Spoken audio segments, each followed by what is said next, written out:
happen. We'll be ready, don't worry, everybody.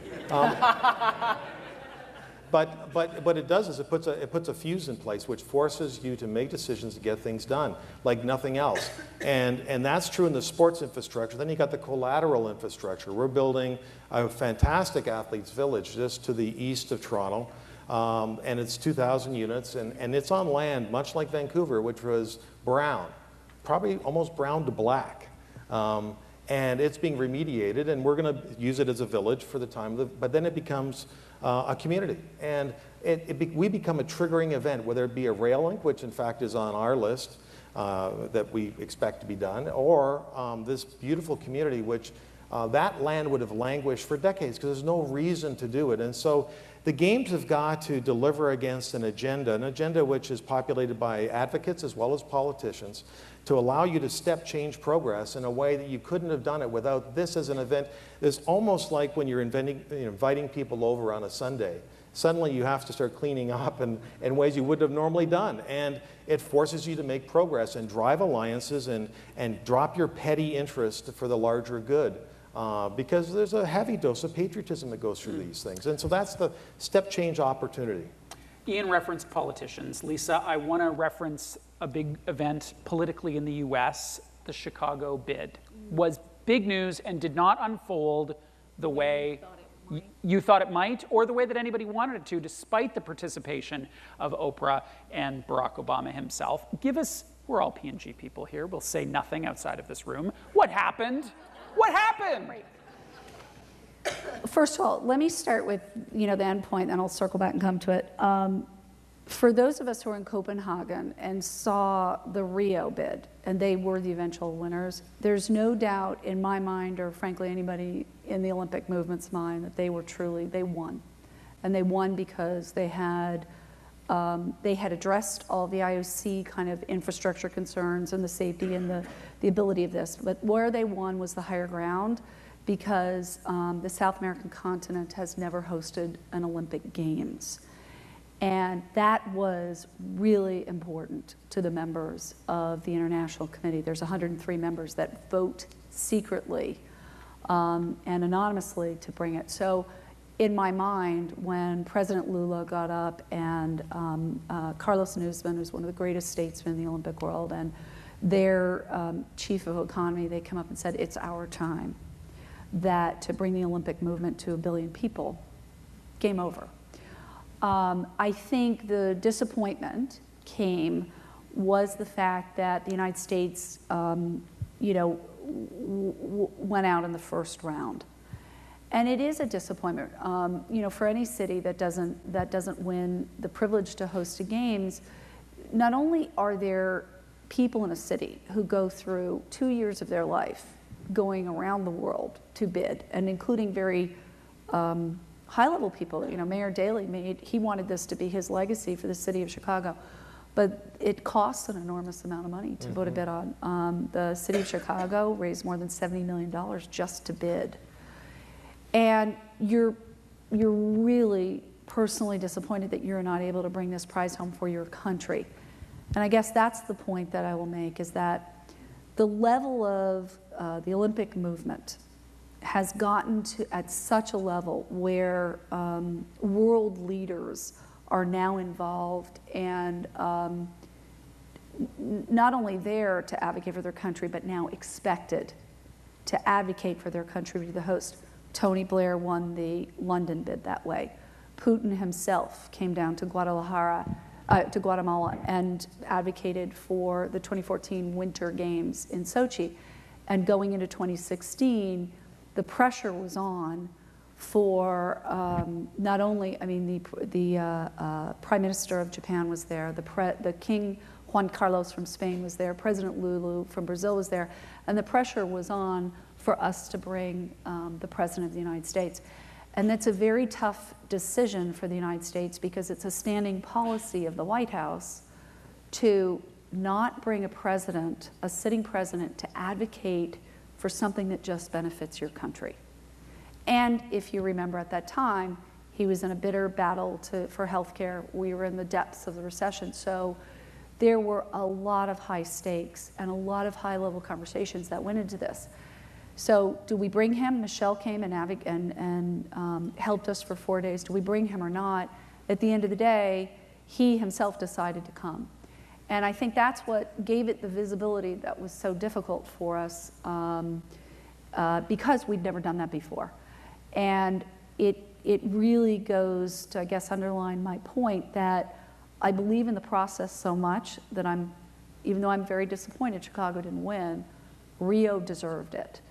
But, and this is the last point I'll make, the visibility because of the worldwide media on these types of decisions in sports has gotten to such a level that the stakes, in my opinion, can become very high, and countries and people and athletes can really suffer on that. Let me piggyback on that because Toronto lost 08, and people still, when I was talking to the international federations in London, they said that was a great bid.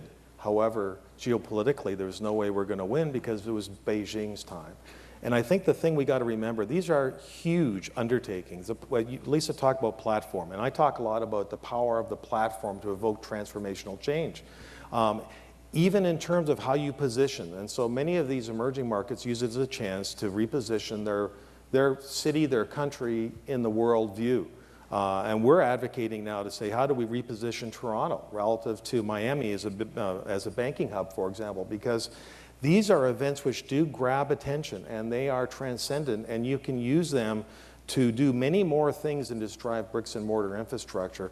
And because they're that big, they do drive this kind of larger than life involvement. And I've been stunned at how big this business is. It's just phenomenal. And the fuel in the tank is largely sponsor dollars, which are bazillions. Well, it is, thank God for that. It is for the IOC and for the US committees, but remember that for the games themselves, they are the city. And in a lot of times in the country, the government will actually underwrite a bid. So Brazil's own government stepped up and made a promise that they would ensure the $11 billion that it's going to take to make Rio de Janeiro Olympic and Paralympic ready. In the United States and in Canada, our governments do not do that. So that is a very, very different, it creates a very different playing field for us. There are a lot of brands who would love to be a part of that emotional connection that we saw in the video. Give us the case study of what P&G has done from your perspective, because it's quite new and certainly relevant to this audience. Yeah, and we brought P&G on as what we call a domestic sponsor. They were only the sponsor of the United States Olympic Committee and the team for Vancouver. And in P&G fashion, they were excited, but all the brands were going to do their individual brand thing. And this should ring a lot of, everybody's going to nod their heads now. So we were going to have Always, and we were going to keep the women ice hockey team protected. And we were going to do CoverGirl, and the ice skaters were going to be gorgeous. And I was like, well, that's really good. But I knew that they weren't going to be able to use the platform of the games for what it is to really achieve something for P&G. So I asked I said, listen, could you get me an hour with Mark Pritchard, who is the current CMO of P&G? And I went to him in September, and he said, so, it's the first time I'd ever met him. And I said, so how are things going? And I said, well, they're going pretty good. And we're engaged with the brands, and they're doing this and that. And he said, so, what do you really think? And I said, Mark, I think you're going to be incredibly disappointed. And it's hard for me to even have the courage to say that to you, because you're not going to be happy that you don't have the big idea. And that's what sponsors do with the Olympic movement. Visa, the only card accepted at the Olympic Games and the Pan American Games. Let me remind you of that. I don't know about that one at this point. Oh, well, I don't know. Some local banks may be more interested in it. Yeah, well, I don't know. That's a whole thing. But the Coca-Cola company has been our partner and is now a global sponsor since 1928, and they do all of their campaigning around the values of Coca-Cola and the values of the company and the values of the world. And Mark is like, you know what, you're absolutely right. There's not a big idea here. So he went off, and I think he challenged his agencies and his PR firm, and they came up with the idea that while P&G isn't in the business of sports, they're in the business of moms. And they did the first ever P&G corporate campaign, corporate advertising campaign called Thank You Mom. For those of you who are watching in the United States, you might have seen it. And Dick Ebersol, who's was the executive producer of the games for Vancouver, put the commercial on right before the United States team came out in the opening ceremony parade. And it was all about the idea, it was just beautiful children, they were dressed up to be Olympic champions in every sport, and it was, all about the mom's point of view, and it ended with, they'll always be kids to us. So it was a wonderful way for P&G to create a bigger platform, and, okay, there's, probably 2 or 3 billion moms in the world, and that's much better for them to own that platform than maybe just to have CoverGirl with beautiful mascara for the figure skaters, as good as that is. Right. So they really just brought it, and they were so excited that soon thereafter, that July, they announced they're now a global sponsor. They're what we call a top sponsor. So all of you from countries, I'm sure, will be seeing a manifestation of Thank You Mom in every language for the London Games. So pretty transformational idea for Very. P&G to go corporate.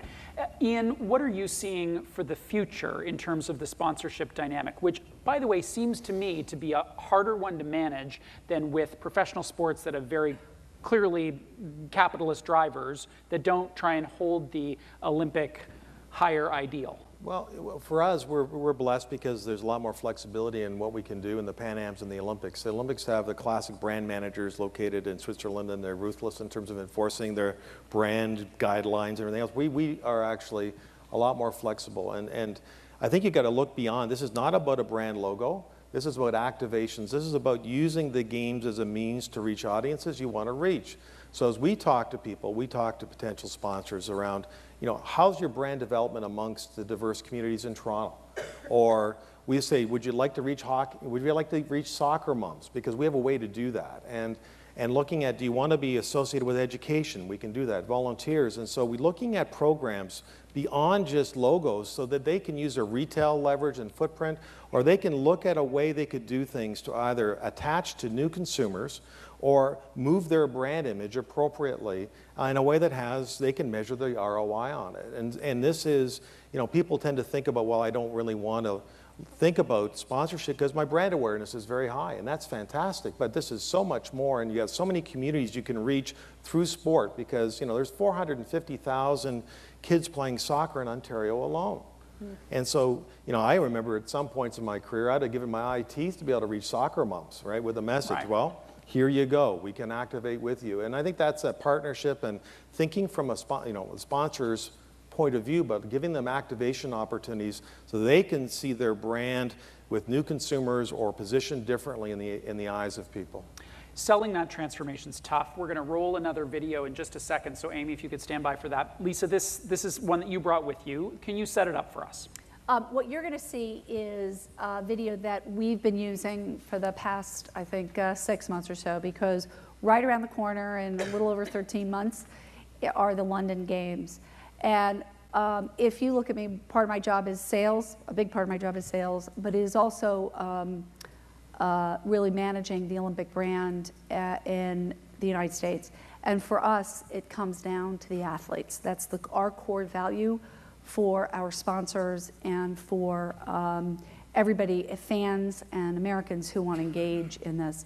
So we do sell the momentum of the games, and what you're going to see is our piece that will be airing soon on NBC, or a version of it will be airing soon on NBC, promoting the upcoming London Games, which are going to be opening on July 27th, 2012.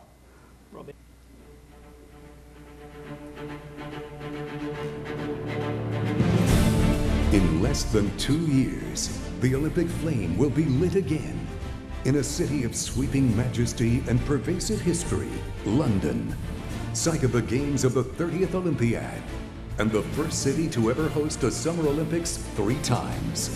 Where an American tradition, dating back to the inception of the modern games in 1896, will continue. U.S. Olympians competing with pride, with unyielding determination, aspiring to a long standard of excellence. In 2012, the United States is again expected to field a deep, powerful, competitive team. Here comes Lisa! Unbelievable! In each of the last 4 summer games, Atlanta, Sydney, Athens, Beijing, America has topped the medal chart. With charismatic stars, breakthrough performances, record-breaking success, enduring celebrations. In Beijing, China, the U.S. team made an impact across the Olympic spectrum. There were those who satisfied years of struggle in triumph, and the ones who succeeded simply by bearing all of their heart and soul. Michael Phelps making it look easy. On the courts, fields, track, and pool, America captured 110 medals. Once again, more than any other nation, and the most for a U.S. team since the 1984 Los Angeles Games. That performance followed by the encore of grit and determination at the Paralympics. And some of Beijing's biggest stars are expected to return for London, where more history-chasing, thrill-making performances await. The headliner of the Beijing Games, Michael Phelps, the 16-time Olympic medalist, can become the winner of the most career medals of any athlete ever. Though he will be chased by the surging Ryan Lochte. Reigning national champion Rebecca Bross is among a new generation of gymnasts seeking to win a 3rd straight Olympic all-around title for the U.S. Tyson Gay and Allison Felix look to challenge the Jamaican sprint machine, and seeking to recapture the tenacious zest of Beijing, where America took home a medal in nearly all the team sports. The chase for gold next resumes in venues across London, clashing with the world's best. In 2012, America's Olympians and Paralympians will experience the unique spirit of the Games. Search for the limit of their potential and bring us storylines we have yet to imagine.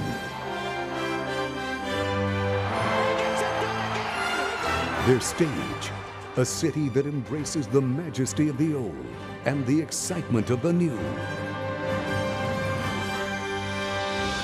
The Games of the 30th Olympiad come to London in July of 2012.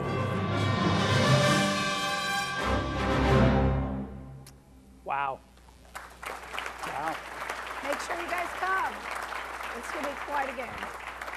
What have you learned that works and doesn't work when you're selling the Olympic brand? What works? Sell the heroes. What works? Sell the power of the Olympic movement as a way to bring the world together. What works? Sell the reality that the Olympics is very, very, very big business. And it's a way for companies and countries all over the world to achieve their business objectives. And what I would say never works in the Olympics is to ever be arrogant, ever to put your national pride before the greater values of the Olympic movement, friendship, respect, and excellence, and to never, ever be complacent. That piece will probably air on broadcast television. I'm sure there'll be manifestations in different vehicles. But I want to segue to social media, which we've been talking a lot about. Certainly that has led to transformation in the way that we communicate. Ian, how has it led to transformation in the way that people engage with sport? Well, you know, Vancouver was a real watershed moment in that people built a consortium of media to go, as a way to spread risk. They went in thinking they were going to spread the risk by getting both major national broadcasters and a consortium of smaller cable. And as they did that, they gave different sports to the smaller cable people. And what they found out was, in fact, you were segmenting the market. So there's people who all they really want to do is watch figure skating, and they want to watch figure skating all the time. And so you start understanding that there are interest groups and you need to cater to them. And so on the broadcast standpoint, the consortium turned out to be a completely different thing. Vancouver also was a watershed with the amount of broadband involvement. And for us, we assume we will be a wired games. We assume that our telco provider, there's going to be people who are using apps on smartphones, both to how to get around in our city and our community, what to watch, what to find out results, and it's going to be integral in terms of how we do this. We also, because we're looking at youth, social media is a critical way to reach the youth and allow them to make it theirs. It's funny, we've had discussions as we were baking our marketing plan, and being an old guy, I was always kind of, the internet was always, I kind of said, it's so passive. And I had a bit of a thunderbolt when I realized that, you know what, social media allows people to make it theirs and take ownership, and you can do so many more things with people on an individual basis that builds ownership and engagement in a whole different way that we could never do as conventional marketers. And so it's going to be a key way to reach constituents. It's a way we can go right from Chile all the way to Canada and getting athletes, getting communities involved, and reaching those kids and making it part of them. So we've moved a long way in terms of the importance of social media to build awareness and engagement before the games, and then leverage that technology to be able to enhance that person's experience during the games themselves. We just have a minute or two left. Lisa, for you on this question of social media, how do you see it playing out? Well, I'll tell you, it's the most challenging question we have in sport is, and I'll just attack by 3 levels. Number one, the way that sport is sold is by category, okay? You're the soft drink, you're the bank, you're this or that. And with the converging technologies and the difference between software technology, between what's a media property that's available to the larger public and what can be kept back for private consumption, it's a really hard time and I think the construct of how sport is sold is going to change pretty quickly in the next decade. But what is for sure is that the media consumer is leading the way and going to tell us where they want to engage. This week in Lausanne, we were very pleased to renew a partnership with NBC